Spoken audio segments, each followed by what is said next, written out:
World top 100% scholarship తో admission పొందాలి అనుకున్న India top competitive exams IIT NEET IAS design law group 1 government jobs etcetera guidance కావాలి అన్న India and world top universities లో medicine law finance join అవ్వాలన్నా students and parents కి career counselling కావాలన్నా మీ కెరియర్ డెసిషన్ డబుల్ చెక్ చేసుకోవాలి అనుకున్న 25 years experience doctor Satish IRSC గారిని సంప్రదించండి.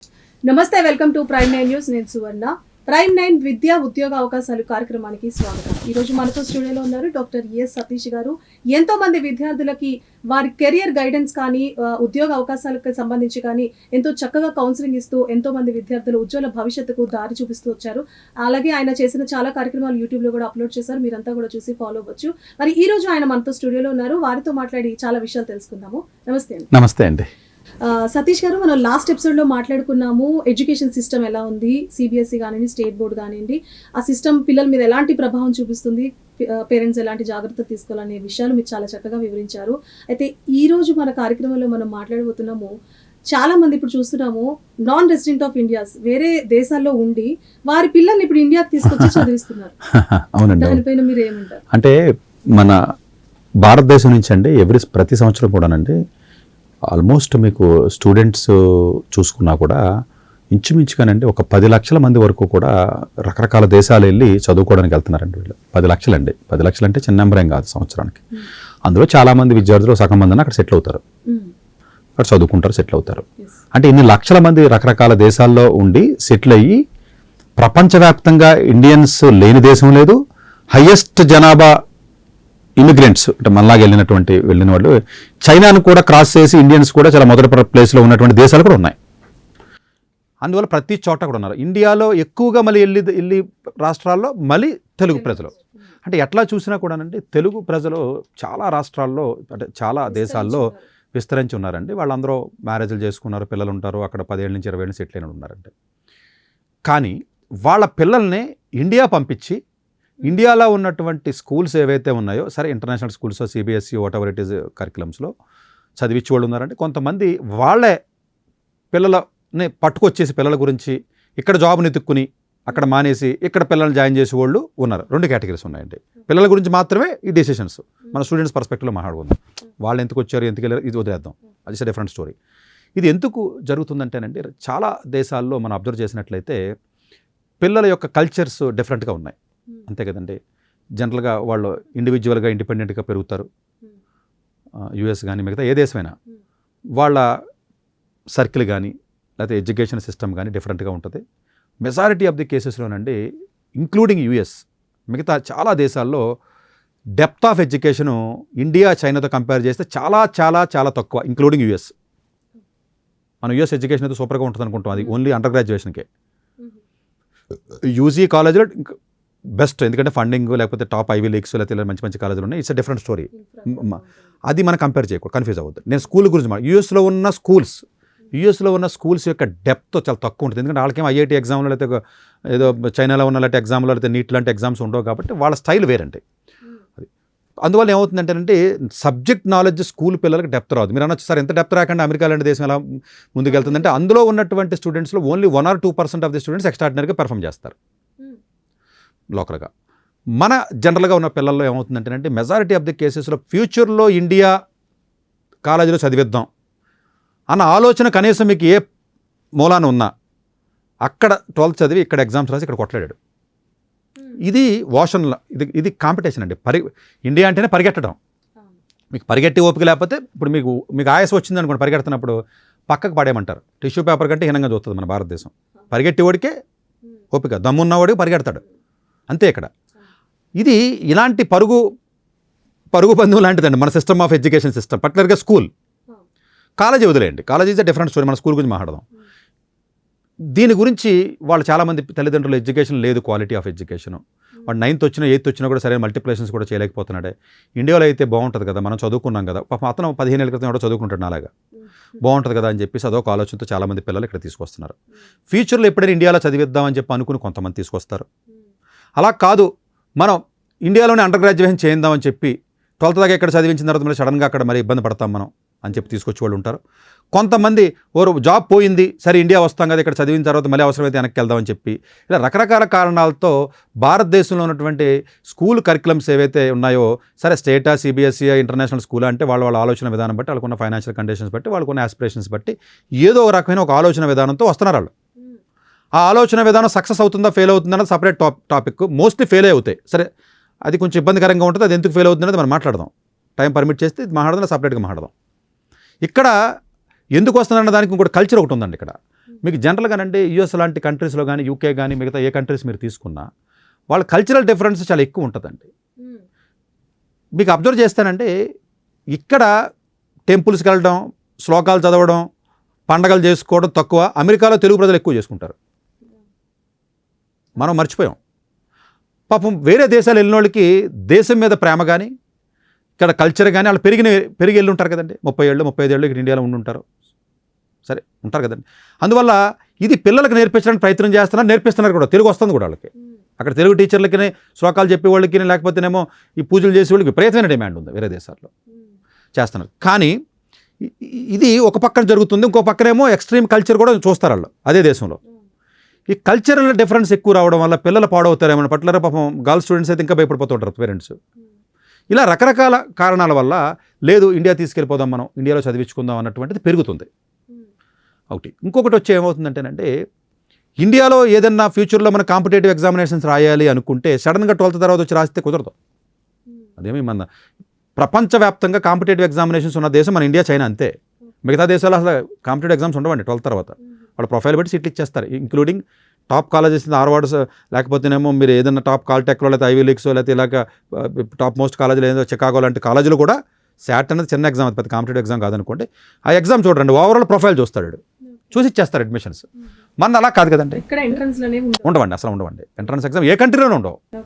సో ఆ సిస్టమ్ ఓన్లీ ఇండియా, చైనా. జనాభా ఎక్కువ అండి పాపం, మనం ఏం చేస్తాం, సీట్లు 10 ఉన్నాయి మంచి సీట్లు, జనాభా ఏమో 10,000 మంది ఉంటారు. ఈ 100 ఉద్యోగాలకి పోటీ పడతా ఉంటారు, లేదా 100 పోస్టులకి సీట్లకి ఎద్దవుతూ ఉంటారు. అందువల్ల ఏంటంటేనంటే వీళ్ళు జనరల్గా అంటే పేరెంట్స్ ఆలోచించి చేసినప్పుడు అయ్యో ఇండియాలో మనం చదవాలి కదా, ఇప్పుడు ఇబ్బంది పడతాం కదా అని చెప్పి రావడం ఒకటంటే. ఇది కాకుండా పిల్లలకి ఇండియాలో పెళ్లి చేద్దాం అనుకుంటారు కొంతమంది.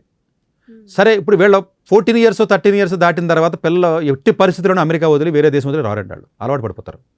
ఒక కల్చర్ వచ్చిన తర్వాత, ఒక ఏజ్ వచ్చిన తర్వాత ఉండరండి, ఎట్టి పరిస్థితుల్లో రారు. కాబట్టి ముందే తీసుకొస్తున్నారు కొంతమంది పిల్లలు. అయ్యో ఇక్కడ ఉంటే పాడైపోతారేమో భయపడి చాలామంది తీసుకొస్తారు, నాలెడ్జ్ సరిగా రాకపోయి. ప్లస్ యూఎస్లో యూజీ చదివిద్దామంటే భయపడతారు, అయ్యో యూజీకి వెళ్తే ఏమైనా స్పాయిల్ అవుతారేమో, అట్లా చాలామంది పిల్లలు తీసుకురావడం జరుగుతుంది. ఇది డెఫినెట్గా ఒక రకంగా ఆలోచించినప్పుడు తల్లిదండ్రులు కరెక్ట్గానే ఆలోచిస్తున్నారు, కాదని నేను అన్నాను. కానీ ఇక్కడికి వచ్చిన తర్వాత పర్పస్ సర్వ్ అవుతుందంటే చాలామందికి పాపం సర్వ్ అవ్వట్లేదంటే. ఎందుకంటేనంటే మనకు కనపడకుండా మన సిస్టమ్ ఉంది, కనపడి అక్కడ సిస్టమ్ ఉంది, అంతే తేడా. ఇప్పుడు హైదరాబాద్లోనే అమెరికాలో జరిగినవి అన్నీ జరుగుతాయి, ఇక్కడ కనపడవు, అక్కడ కనపడుతుంది అంతే. ఇక్కడేం పిల్లల తల్లిదండ్రుల మాట అనేది చెప్పినట్టు వినరు, అక్కడే వినరు. ఇక్కడ ఎడ్యుకేషన్లో 100కి 4-3 సక్సెస్ అవుతారు, అక్కడ మేబీ 1 or 2 people అయ్యి ఉండొచ్చు. ఆ చేంజ్ ఇండియాలో వచ్చింది అనేది పేరెంట్స్ గుర్తించట్లేదు, ఎందుకని వాళ్ళు చదివినప్పుడు బాగుంది, ఇప్పుడు సిస్టమ్ మీద అవగాహన ఉండదు, వీళ్ళకి ఉండదు. అందువల్ల ఏంటంటే పాపం అలా అనిపిస్తుంది మనసుకి అని. అందు గురించి ఇక్కడ పట్టుకొచ్చి ఓక్ రిడ్జ్లోనో లేకపోతేనేమో శాంక్టమ్ ఏరియాలోనో లేకపోతే ఇంకో స్కూల్లో వేస్తున్నారు కదండి, డ్యామేజ్ డబుల్ అవుతుందండి. కొంత చూస్తున్నాం, స్టేటస్కి తగ్గట్టు వేసే స్కూల్ వల్ల ఇంకా డ్యామేజ్ డబుల్ అవుతుంది. అక్కడ మొబైల్ ఇవ్వకపోతే 6వ తరగతి వాళ్ళు ఊరుకోరండి యూఎస్లో, ఇక్కడ కూడా ఊరుకుంటారని మీరు అనుకుంటున్నారా ఏంటి? ఎగ్జాక్ట్లీ. అంటే స్టూడెంట్స్ మాట వినరు, పేరెంట్స్ మాట ఇక్కడ కూడా వినరు. మేబీ పర్సంటేజ్ తేడా ఉండొచ్చు, మేబీ అక్కడ 100కి 99% అలా ఉంటే మేబీ ఇక్కడ 10% కొంచెం బెటర్గా ఉన్నాం, 90% ఇక్కడ కూడా అలాగే ఉన్నారు. అంటే నేనేమంటానంటేనంటే మీ అంబిషన్స్ అది కరెక్ట్గా ప్లాన్ చేసుకుని కరెక్ట్ ఏజ్లో తీసుకొచ్చి పెట్టి మీరు మానిటర్ చేసి మెకానిజంలో ఉంటే ఓకే. మీరు వదిలేసి వెళ్ళిపోతున్నారు, that is much more dangerous. ఇంకా ఫ్రీడమ్ గ్రాండ్ పేరెంట్స్ దగ్గర వదిలేసి వెళ్ళిపోతే, గ్రాండ్ పేరెంట్స్ పిల్లల్ని కంట్రోల్ చేసే పరిస్థితిలో ఉందా? అవును, అస్సలు లేదు. పేరెంట్స్కే దిక్కు లేదు ఇక్కడ. మదర్స్ అంటే మెయిడ్స్, ఇప్పుడు పని మనుషులు. మదర్ అంటేనే దానికి సినానేమండి, మెయిడ్ అంతే వాళ్ళకి ఇప్పుడున్న పిల్లలకి. అంటే నేను తక్కువ చేసి మాట్లాడటం కదా, మేము చూస్తున్నాం కాబట్టి చెప్తున్నాను, అలా ఉన్నాయి. గ్రాండ్ పేరెంట్స్ దగ్గర అవ్వదంటే. అంటే పిల్లల్ని మీరు ఇండియా తీసుకొచ్చినప్పుడు నా సలహా ఏంటంటే మీరుండి ఆ సిస్టమ్ని, ఇండియన్ సిస్టమ్ని అడ్వాంటేజ్ని తీసుకోండి. మీరు హాస్టల్లో వేసేసి వెళ్ళిపోవడం వల్ల ఆ సిస్టంలోకి మీరు వెళ్ళలేరు. మహా అయితే మీరు జైల్లో పెట్టినట్టు హాస్టల్లో వేయగలరేమో తప్ప మీరు అనుకున్నటువంటి పర్పస్ సర్వ కాకపోవచ్చు. మీరు ఉండి చేసుకోండి. కొంతమంది ఉన్నారనుకోండి పేరెంట్స్, మాకు యూఎస్ కానీ లేకపోతే గల్ఫ్ కంట్రీస్లో కానీ పేరెంట్స్ని వచ్చి ఉండమంటున్నాం. ఆ ఉండడం అనేది దయచేసి 11th 12thలో రాకండి. అట్లీస్ట్ 7th 8th నుంచి రావాలి. మన ఫౌండేషన్ 4-5 years ఉంటుంది ఇక్కడ. It's not the 2 years. మన లోతు ఎక్కువ, సిలబస్ ఎక్కువ, కాంపిటీషన్ ఎక్కువ, దాని మీద అవగాహన ఉండదు. ఎందుకని మేము చదువుకోలేదా 15 ఏళ్ల క్రితం అంటాడు పేరెంట్ అక్కడ. అది వేరు, ఇది వేరండి. అసలు ఏడాది లాస్ట్ ఇయర్ 2023 జేఈ 8 లక్షలు రాస్తే 15 లక్షలు రాశారు. అప్పుడు స్ట్రాటజీ 2023-24కి మారిపోయింది. అదే అంత అభివృద్ధి చెందిన దేశాల్లో ఉంటూ కూడా ఇండియా కూడా అభివృద్ధి చెందుతుంది అనేది పేరెంట్స్ గుర్తించట్లేదు. అది ఏ యాంగిల్ కూడా గుర్తించట్లేదు.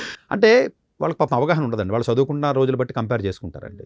నేనేమంటానంటేనండి, ఇండియన్ సిస్టమ్ తక్కువ నేను చెప్పట్లేదు. డెఫినెట్గా కాంపిటీషన్ ఉంటుంది, మంచి టీచర్స్ ఉన్నారో డెప్త్ చెప్తారు. కానీ అలాంటి ప్లేసెస్ వీళ్ళకి అవగాహన ఉండట్లా.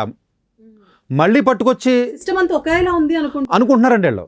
ఇది మంచి మంచి ప్లేసులు, మంచి డెప్త్ చెప్పి ప్లేసులు 100 ఉంటే 100లో 2-3 ఉన్నాయి. ఆ 2-3 ప్లేసులకి కానీ మీ పిల్లవాడు కానీ సూట్ అయితే మీరు దగ్గరుండి కానీ చెప్పించుకోగలిగితే 1-2 yearsలో సక్సెస్ అవుతాడండి. అలా అయ్యారు కాబట్టి వీళ్ళందరూ మరి పెద్ద పెద్ద టాప్ కాలేజీలకి, ఏదో ఐఐటీస్ కనో లేకపోతే పెద్ద పెద్ద మెడికల్ కాలేజీలకో లేకపోతే ఐఐఎమ్స్కి వెళ్ళి సక్సెస్ అవుతున్నారు. ఒక్కొక్కటి 1 కోటి 2 కోట్లు ఇండియాలో సంపాదించాడు. అక్కడ సంపాదించేదే ఉంది. యూఎస్ఎల్ 1 కోటి సంపాదించేదే ఉంది, 1 కోటి ఇక్కడ సంపాదించినాడు. ఇదే ఇండియాలో 22 years కుర్రోడు కూడా 1 కోటి సంపాదించినాడండి. ఇదే హైదరాబాద్ సిటీలో. అంటే బిజినెస్ స్కోప్ పెరిగింది. కానీ డజంట్ మీద అందరూ సంపాదించరు. మళ్ళీ అమ్మాయికి ఎక్కడ మళ్ళీ 25,000కి పనికిరాని ఉన్నారు. అంటే స్టూడెంట్కి మీకు ఇండియన్ సిస్టమ్ బెనిఫిట్ రావాలి అంటే మీరు ఏదో సగం నాలెడ్జ్తో ఏదో స్కూల్లో ఏసీస్ హాస్టల్లో వేసి వెళ్ళిపోవడం, లేకపోతేనే మీరు ఊహించుకుని వెళ్ళిపోవడం, టాప్ సెక్షన్లో కాకుండా కింద సెక్షన్లో ఎక్కడన్నా పాడేస్తే మనిషిగా ఎవడో పట్టించుకోడండి అసలు ఇండియన్ సిస్టంలో. మీరు కానీ మీ ఎంత పిల్లడు చిన్న పిల్లడు ఉండండి, మీరు పట్టిగా డబ్బులు కట్టి 1,50,000 2 లక్షల కట్టికలు వేస్తే పట్టించుకుని నాదుడు లేడుండండి ఇండియన్ స్కూల్స్లో, కార్పొరేట్ సిస్టంలో. వాడు షార్ప్ ఉన్నాడు అనుకోండి పట్టుకుంటారు. మా అబ్బాయి షార్ప్ పట్టాడు అలాగంటాడు పేరెంట్. షార్ప్ అవునో కాదో టెస్ట్ చేసుకునే విధానం ఉంది కదా, ఆ టెస్టింగ్ చేయించుకోమంటున్నానండి. ఇప్పుడు ప్రజెంట్ ఇండియన్ సిస్టమ్ మీద అవగాహన ఉండి, ఎగ్జామ్స్ మీద అవగాహన ఉండి, స్కూల్ సిస్టమ్ మీద అవగాహన ఉండి, బ్యాచెస్ ఉంటాయండి, లేయరింగ్ సిస్టమ్ మీద అవగాహన ఉండి, నీ అంబిషన్స్ ఏంటి, ఇదంతా కొంత అవగాహన తెచ్చుకుని చేయాలి తప్ప పెరిఫెరీ చూడకూడదు. స్కూల్కి వెళ్తే హాస్టల్ సేఫ్గా ఉంటుందా లేదా, రేపొద్దున ఎప్పుడన్నా మళ్ళీ నేను వెనక అమెరికా వస్తే ఐజీసీఎస్సీ సిలబస్లో ఉండాలి కదా, నేను ఐజీసీఎస్లో వేస్తాను. నేను మళ్ళీ యూజీకి యూఎస్ వస్తాను కదా, నేను ఈ కరికులంలో వేయాలి. ఇట్లాంటి పెరిఫెరీ కండిషన్స్తో మీరు వేస్తున్నారు తప్ప కాదు. లెర్నింగ్ ఎంత ఉంటుంది, దీనివల్ల ఎంత బెనిఫిట్ అవుద్ది నా పిల్లవాడికి. అక్కడ మానేసి పిల్లవాడికి దూరంగా తల్లిదండ్రులు ఉండాలంటే కష్టమే కదండి. వదిలేసి సాక్రిఫై చేస్తున్నారు పిల్లలు తల్లిదండ్రులు. ఆ సాక్రిఫై చేసిన దానికి బెనిఫిట్ ఏది? ఈ గల్ఫ్ కంట్రీస్లో ఉన్న పిల్లలైతే అసలు మరీ అయోమయం కింద ఉంటారండి వాళ్ళు. ఎంత అయోమయం కింద ఉంటారంటే ఇక నేను చెప్పలేను, తక్కువ చేసినట్టు ఉంటుంది. మొత్తం పట్టుకొచ్చి ఇక్కడ వేస్తారంటే 10th 11th ఒక్కడికి ర్యాంక్ రాదండి. మళ్ళీ విఐటీకో, ఎస్ఆర్ఎంకో, గీతంకో, కేఎల్యూకో, విజ్ఞాన్ యూనివర్సిటీకో, లేకపోతే సవితాకో, లేకపోతేనేమో భారత్ యూనివర్సిటీకో, చెత్తా చెదారంలోకి మళ్ళీ 4 లక్షలు కట్టి వెళ్తున్నారు వీళ్ళు. లేకపోతే వైజాగ్లో ఉన్న ఆ కాలేజీయో ఈ కాలేజీకి వెళ్తారు తప్ప మంచి కాలేజీలు రావట్లేదు వాళ్ళకి. ఎందుకు రావట్లేదు అన్నది కూడా అనాలిసిస్ చేయలేకపోతున్నారండి. ఈ మస్కట్ వాళ్ళు, ఒమన్ వాళ్ళు, ఈ సౌదీ వాళ్ళు, ఈ దుబాయ్ వాళ్ళు పట్టుకొచ్చి చేస్తున్నారండి. ఎవడూ సక్సెస్ అవ్వట్లా. నేనైతే గత 3 ఏళ్లలో ఒకటి చూడలా. Rarest of the rare cases. ఎందుకంటేనండి వాళ్ళు 11thలో పట్టుకొస్తున్నాడు. డ్యామేజ్ అప్పటికే జరిగిపోయింది. మీరు పట్టుకోవాలంటే 7th 8thలో పట్టుకోండి దయచేసి. బలమైన ఫౌండేషన్ దగ్గరుండి మీరు ఇప్పించుకోండి. మీరు వెళ్ళి మీరు ఫిడ్జీకి వెళ్తాం వల్ల గొప్ప కాదండి. ఫిడ్జీలో ఎక్కడ ఉన్నాడు, ఏ బ్రాంచ్లో ఉన్నాడు, ఏ సెక్షన్లో ఉన్నాడు. నారాయణకి వెళ్తాం వల్ల గొప్ప కాదు, ఎక్కడున్నాడో. ఇలా అని చెప్పి ఇంటర్నేషనల్ స్కూల్లో వేస్తున్నారండి విత్ మొబైల్. ఇంకా అది నేను చెప్పకూడదు. ఇంకా అంటే ఫారెస్ట్లో ఉన్నట్టండి మన ఎడ్యుకేషన్ సిస్టమ్. ఫారెస్ట్ మీరు ప్రతి అడుగు జాగ్రత్తగానే వేయాలి. ఓవర్ కాన్ఫిడెంట్గా ఉన్నారనుకోండి మీరు వేసేస్తుంది ఏదో ఒకటి. ఎడ్యుకేషన్ సిస్టమే అలా వరస్ట్ అయిపోయిందండి. కార్పొరేట్ చేతిలోకి వెళ్ళిపోయి డబ్బు 10 లక్షల 5 లక్షల 6 లక్షల డబ్బు తీసుకోవడం, యానిమల్స్ కింద చూడటం. మనుషుల కింద చూడరు, స్టూడెంట్స్ కింద చూడరు. పాపం ఎవడో చదవట్లేదు, వీక్గా ఉన్నాడు, అడిగి డౌట్ అడగలేకపోతున్నాడు. ఏమ్మా నీకు అర్థం కాలేదా, డౌట్ ఏంటి నేను చెప్తాను అన్న టీచర్ ఉన్నాడని మీరు అనుకుంటున్నారా స్కూల్లోనూ?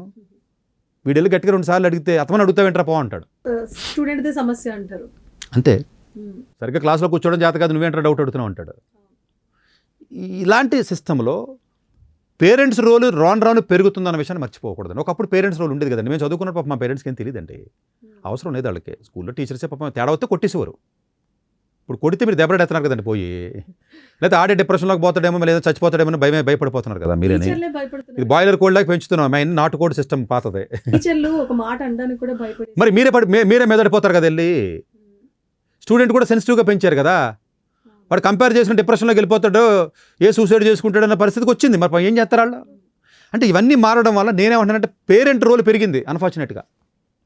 ఒకప్పుడు పేరెంట్కి రోల్ లేదండి, పేరెంట్ పాపం పట్టించుకోకర్లా, సిస్టమ్ నడిపించింది.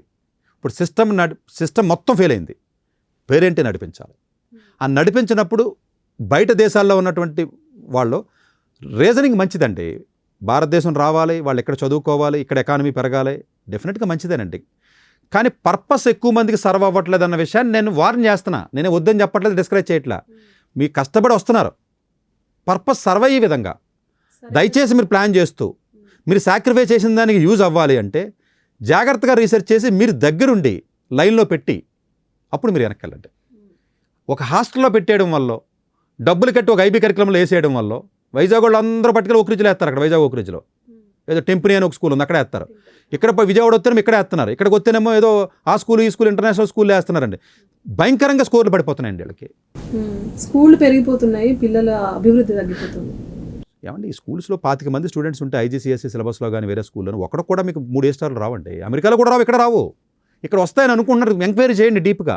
ఒక పేరెంట్ అమెరికాలో హస్బెండ్ వదిలి పిల్లవాడిని తీసుకొచ్చి హైదరాబాద్లో జాయిన్ చేసేవాళ్ళు పెరిగారు కదా, మీరు ఎంత సాక్రిఫై చేస్తున్నారు? ఆ సాక్రిఫైకి పర్పస్ సర్వ్ అవ్వనప్పుడు మీరు ఎందుకు చేయాలి? కొంతమంది పిల్లల్ని తల్లిదండ్రులు ఏం చేస్తున్నారంటే పట్టుకొచ్చి ఇండియాలో చదివిస్తున్నారంటే అండర్ గ్రాడ్యుయేషన్, వాళ్ళ జీవితాన్ని వదిలేసి జాబ్ను కూడా మానేసి అండర్ గ్రాడ్యుయేషన్ అయిన తర్వాత పిల్లలు మళ్ళీ అమెరికా వెళ్ళిపోతున్నారు, వీళ్ళు ముసలి కింద మిగిలిపోతున్నారు. మీరు అబ్జర్వ్ చేశారు, ఎక్కువ ఉన్న దేశం ఇప్పుడు హైదరాబాద్లో. మీరు ఒకటి అనుకుని చేస్తున్నారు ఓ పని, అది కూడా అవుతుంది. అది అందువల్ల ఏంటంటేనంటే ఎన్ఆర్ఐఎస్ ఇండియా వచ్చి చదవడం అనేది మంచి పరిణామం. డెఫినెట్గా భారతదేశం రావాలి, మీరు ఇండియన్ ఎకానమీ పెంచాలి, ఆ తెలివితేటలు ఇండియాకి ఉపయోగపడాలని చెప్తాం మేమందరం.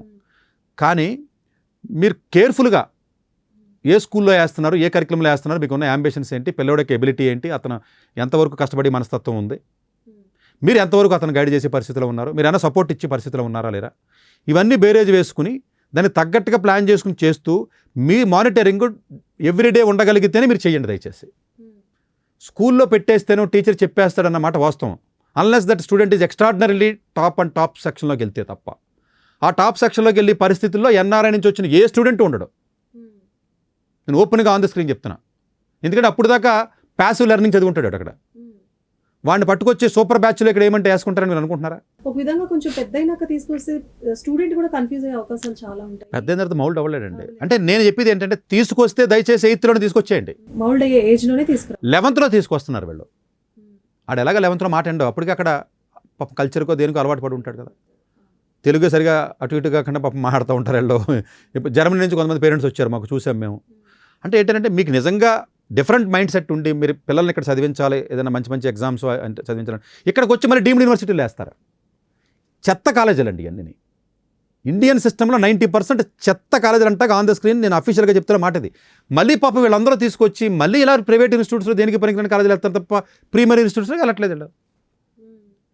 దానికంటే అక్కడ బెటర్ కాలేజీలోనే బెటర్ కదండి, అమెరికాలోనూ ఆస్ట్రేలియాలోనూ. వాడు పాడవుతాడని భయంతో మీరు అక్కడ ఆపర్చునిటీ లేకుండా చేసేస్తున్నారండి.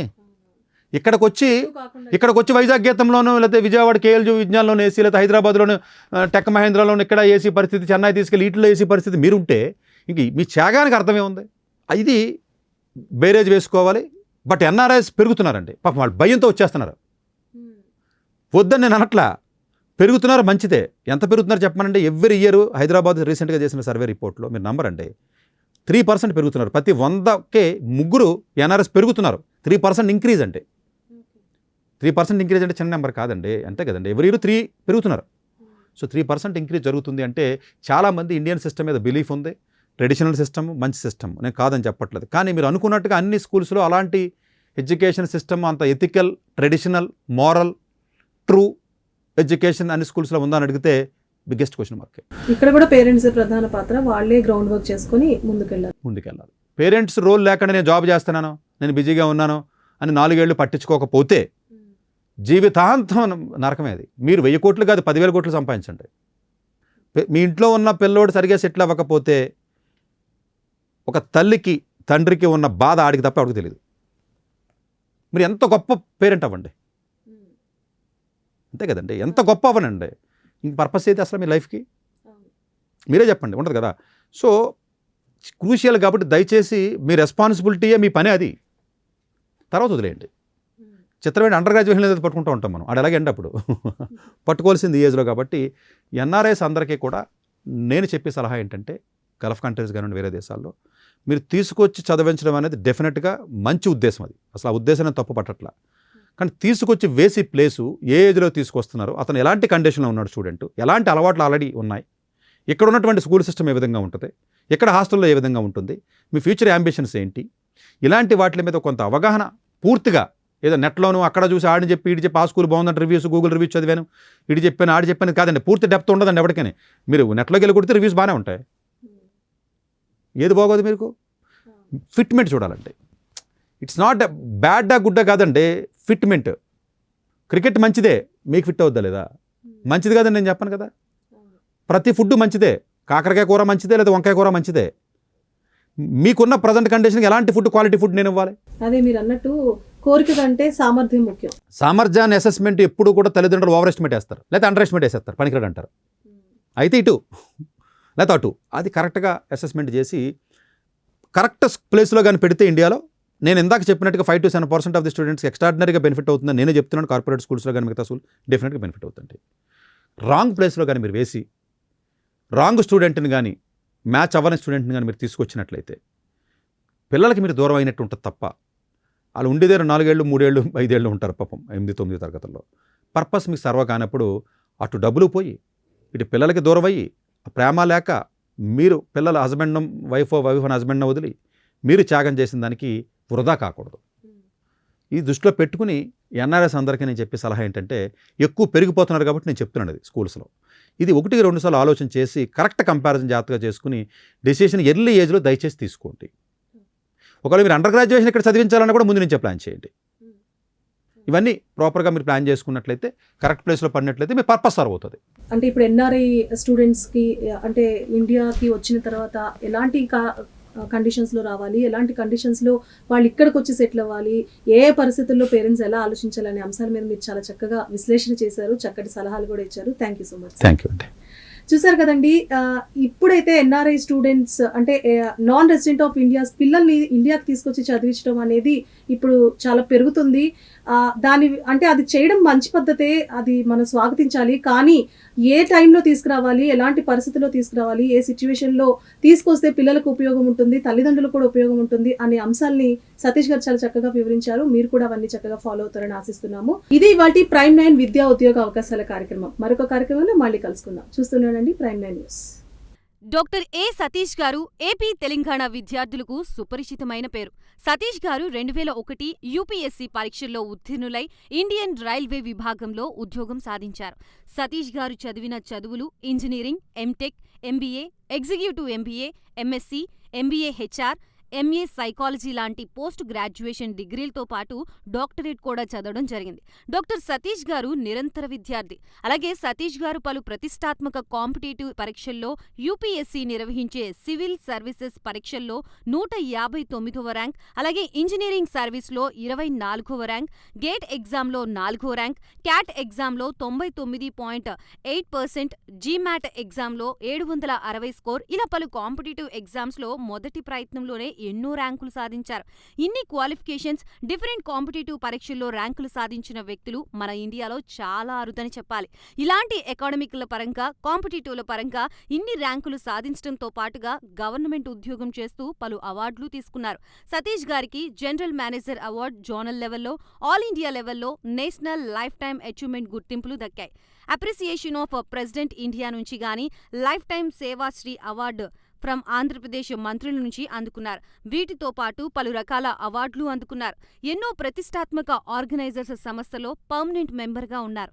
కష్టపడి పైకి వచ్చిన వ్యక్తి కావడం వల్ల గత 20 సంవత్సరాల నుంచి ఎంతో మంది చిన్నపిల్లల దగ్గర నుండి 5, 6 తరగతి విద్యార్థుల నుంచి పెద్ద పెద్ద పీజీ, పీహెచ్డీ కాలేజీలకు వెళుతూ విద్యార్థులకి అవగాహన కల్పిస్తూ ఉంటారు. ప్రతి విషయంపైన డాక్టర్ సతీష్ గారు స్పష్టమైన అవగాహన కలిగి ఉన్నారు. డాక్టర్ సతీష్ బలంగా నమ్మే సూత్రం ఏంటంటే, అవేర్నెస్ ఈజ్ ఎవ్రీథింగ్. మనిషికి అవేర్నెస్ ఉంటే ఏదైనా సాధించగలరు. ఒక్క మోటివేషన్తోనే కాదు, ఏది చెయ్యాలి, ఏది చేయకూడదు, ఎలాంటి డెసిషన్ తీసుకోవాలనే విషయాలపై, ముఖ్యమైన విషయాలపై అవగాహన కల్పిస్తూ ఉంటారు. అలాగే గవర్నమెంట్, ప్రైవేట్ జాబ్లే కాకుండా ప్రపంచ దేశాల్లోని జాబ్స్ పై కూడా అవగాహన కల్పిస్తూ ఉంటారు.